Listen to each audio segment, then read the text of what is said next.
La BECCS, bioénergie avec capture et séquestration du carbone. Qu'est-ce que la séquestration du carbone ? La séquestration du carbone consiste à stocker dans des couches profondes des gaz à effet de serre précédemment extraits soit de l'atmosphère, soit des rejets de process industriels, par exemple lors de la production d'agrocarburants. Pour retirer suffisamment de CO2, ces méthodes demandent énormément d'étendues de terres arables, mettant en péril la sécurité alimentaire.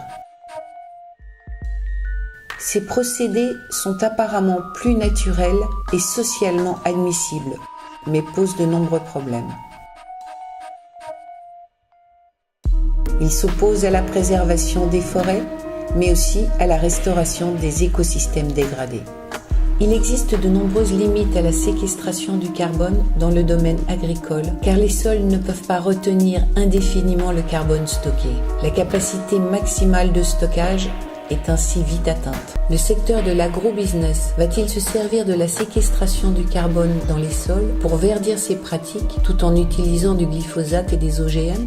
Ce qui pourrait être bon théoriquement pour le climat ne l'est pas forcément pour le reste, notamment pour la biodiversité. Pourquoi se tourner vers la compensation avec des technologies dangereuses pour nos écosystèmes ?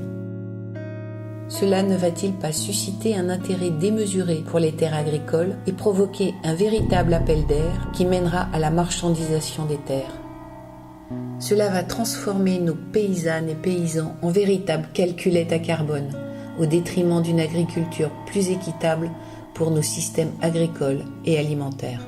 Si nous tolérons de telles technologies industrielles, nos terres agricoles deviendront des variables d'ajustement des politiques climatiques au détriment de la souveraineté alimentaire. Nous nous retrouverons dans une biosphère bien moins bio que jamais. Comment peut-on imaginer extraire de la terre le bon et y enfouir le très mauvais ?